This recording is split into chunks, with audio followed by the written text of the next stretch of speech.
you get going if you ask the right questions. One thing I see a lot of people making mistakes with at the scale racing center and stuff is watching videos online and following some forum posts, and buying silicone tires because they are very high performance tire, but then getting to a place where they're not allowed to be ran. A lot of people don't understand this. Um, Rubber and urethane tires mix very well together. The urethane basically comes off in just a dust and flies off the track. The rubber grips up the track quite a bit.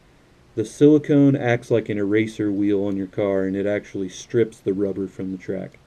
So before you purchase tires for your car, I would definitely recommend talking to your club or places you plan to run your car and see if silicone tires are legal, um, or are being used. If they are, then you have those options. Again, like I said, I prefer the rubber tire so far. I've worked with slotted tires, the Thunder slot tire, and the NSR tires, and all of them I've got to work really well with a little bit of time. But you absolutely got to have the right tire on the back of your car, or you're never going to win a race. Um, Two is motor braking. At first, I didn't care about this, but and if your driver's driving is mediocre, then it's not going to make a difference to you. But I did notice a huge performance advantage once I started breaking in my motors. I simply hook them up to a power supply and run them on 5 volts for around an hour, clean them out, and there's videos on how to do this online. That did definitely make a performance difference in my cars.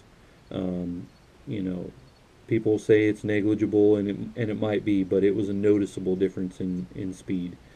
The slotted cars, flattening the chassis helps. There's a bunch of different things that help. Once you take the magnets out, you will have to add some weight typically. But anyway, in general, this car is an extremely high performance slot car right out of the box. Any of the slotted cars have motor pod type.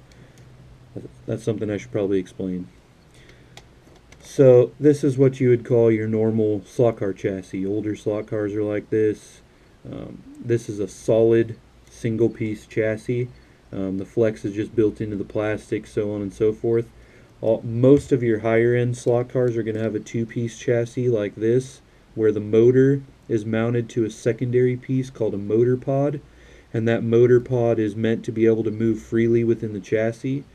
That helps increase grip, and allows you a lot more tuning options in the flex of the car. And it also allows some like rear steer basically to happen, where the wheels can track out and follow the guide, which allows you to have just basically better cornering characteristics. Um, so a lot of the high performance slot cars are going to have potted chassis like this. And like the Scale Auto, this red portion here is the pod. Now I'll say if you do GT racing and you're allowed to purchase a car, I have found this to be the highest performance GT car out of the box that really you can buy. It comes with a 20,000 RPM motor, which is legal for most classes that I've seen, unless you run a really big track. The only modifications necessary to this car to make it fast were I moved the aluminum rear wheels to the front and trued them, and then put a high performance rear tire on an aluminum wheel and loosened up the screws so I had some nice float, and good to go. Now float is something you're going to hear about a lot, and it's extremely important in making a performance slot car. Float is the ability of the body to move separate from the chassis of the car without binding. The more float you get, typically, the more grip you're going to generate, and you can typically do that almost up to the point where you can traction roll your car. And that's where tuning that and adding weight can really add a lot of speed, because you can force that center of gravity back down by adding ballast, and then make the car have even more grip by loosening up the body and the chassis. So you can see here, this is a lot of float in this car, and this has float in the chassis, in the pod, and a lot of care is taken to trim around here. You can find a lot of videos on that also online. It's important to understand what it is and important to learn how to do it. because it makes for a very fast slot car when you start to get the basics of it right. So, two, you've heard me say true tires more than once. Um, I went the first 3 months of racing slot cars without a tire truer. I know people have gone years without it. Um, the more I wanted to race and get competitive with my cars, the more I realized it was basically a necessity for me. Um, a lot of people get away with just sanding block and a piece of track and using the track to sand the tires. There's tutorials on this as well online. And you can get about 80% of the results that I get with a real truer by doing that. However, some of the advantages that I found from having a truer more than anything was being able to decrease the diameter of tires and increase braid contact. And also, like on a car like this, for instance, where the body sits so low on the wheels, I was actually having problems in the corner once I had this float having the wheel contact the body. So I trued the front tires down until contact was basically non-existent. And so that's a really important thing. The tire raiser, if you're doing the Scalextrics cars, seems like a good purchase because you can take these entire axle assemblies and plastic wheels and put them in there and true them. I have a Scale Auto Truer, which is meant more for aluminum wheels. The other thing I realized as I was getting faster and learning how to build high-performance slot cars is I don't really care to mess around with plastic wheels. They're just not round. Once you press them on and off of an axle a few times, they tend to deform. They don't stay on very well. So any car that I own that in my class is allowed to have a aluminum front wheel has an aluminum front wheel, has an aluminum rear wheel.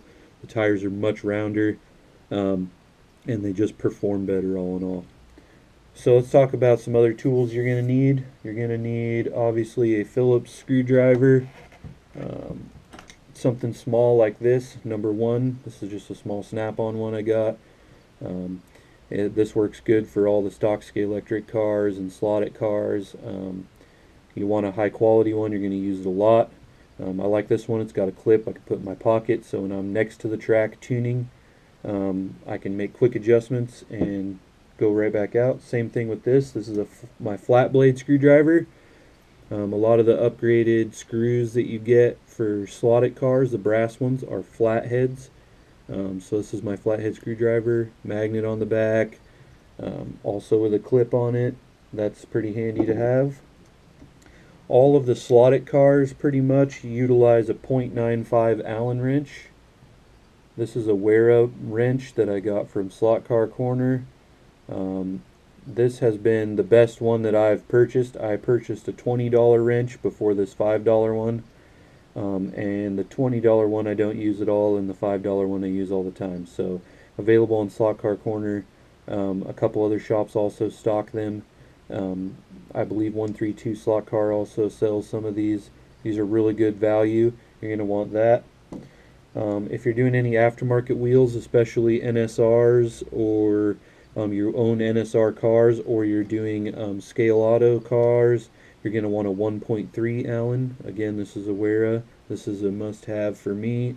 All the NSR wheels that screw on take this wrench.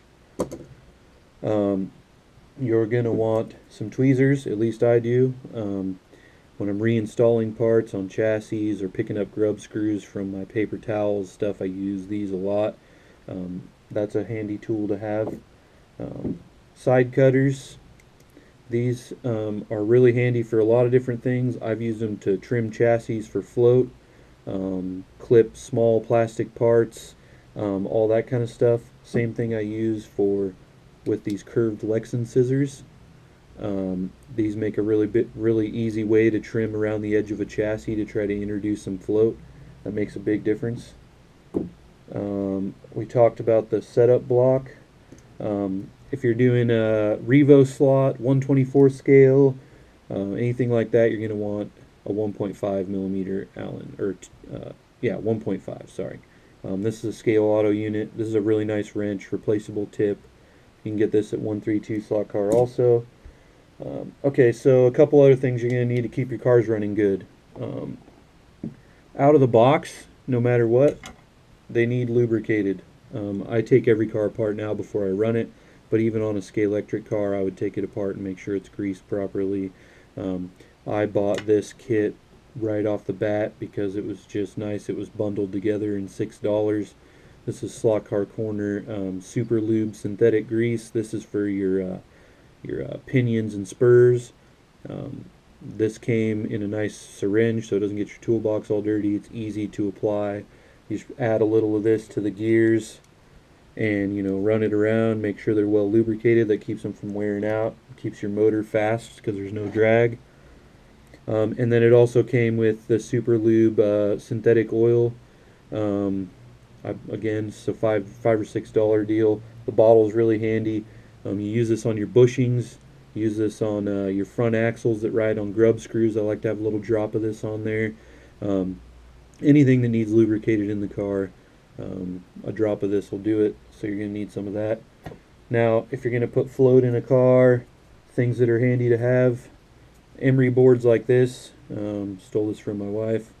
Pretty sure it was for toenails or something like that. It was new when I grabbed it. But this is really nice to sand plastic parts. Works really good. A small file works well, like this.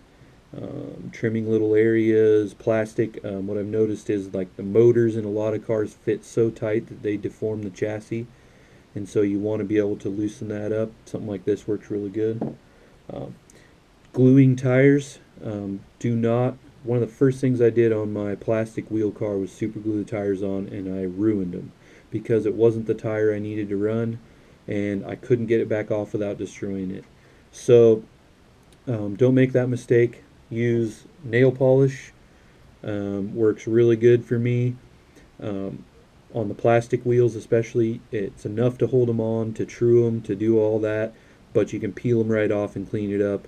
On the aluminum wheels, especially the air gap wheels that I run a lot, I do super glue them because these cars create a lot of grip and there's not a lot of surface area to mount the tire, so you need a little stronger hold. There was something else I was going to say. A couple tips and tricks right off the bat. One, I quickly gained up to about 10 slot cars and started to realize I wasn't making enough notations. I wasn't understanding what I was doing with the cars much. I was just going to the track, tweaking on them here and there, and getting them good. But then the next time I had to take them apart, I had no idea what I had done, and therefore I was kind of at a loss. So I have some notes now on all the cars that I race, but some of the quick notations for me is at the track, anytime something goes wrong, you have to pull the body off your car. So I simply make notes on all my chassis now on how tight these screws are supposed to be in the bottom of the car. That way I don't have to screw it in and check and see where it's at, or worry about one of them's come loose and this isn't the correct setting, because the tightness of the screws on the body makes a huge effect on the handling of the car. So now I just write that on the bottom to make sure that I know what the screw settings are supposed to be. Some other small tools you're probably going to want right off the bat. You're going to want, let me see if I can find one here. This is a cheap one, but it's done everything I needed to do so far. This is a pinion press. So this removes and installs pinions from motors. This is a Ninco unit from Professor Motor. The slot.it one is a far better tool. This one's 20 bucks. The slot.it one's around $55. This one will work for you. It's just kind of a pain. Something I'll definitely be upgrading in the future. I think that's about it. Hopefully we've got some good information. Last couple things. Assembling cars or reinforcing cars, I recommend shoe goo. I also shoe goo bearings in and motors in and stuff for tuning, which we can talk about later. But having some of this in your box will make it really easy to keep wings on your car, to keep the interiors from falling out, your driver figures, a bunch of different stuff like that. So this is a really good thing to have. I would put some in your toolbox. I use my screwdriver to spread it into small areas, and then I just wipe it clean. It seems to work just fine. My cat's in the background. So anyway, I think that's gonna do it for this first introduction. I'm gonna do some videos on tuning and the ways that I found to get fast quickly. Um, I did a lot of research. I did a lot of tuning. I drove many miles to practice and pick people's brains.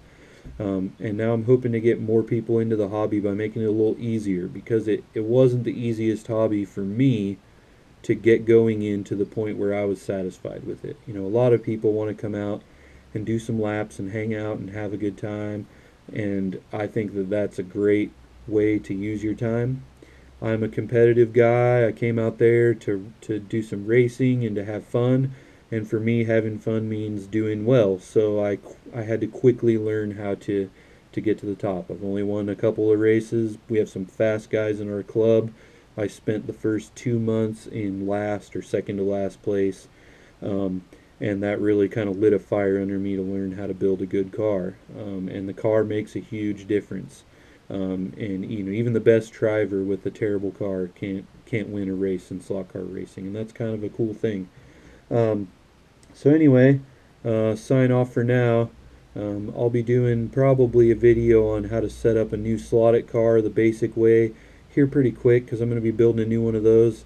If you happen to see this video and you have any questions or would like to see a video on something, um, drop a comment there, and I'll try to oblige. So again, I'm Zach. Thanks for tuning in. Bye.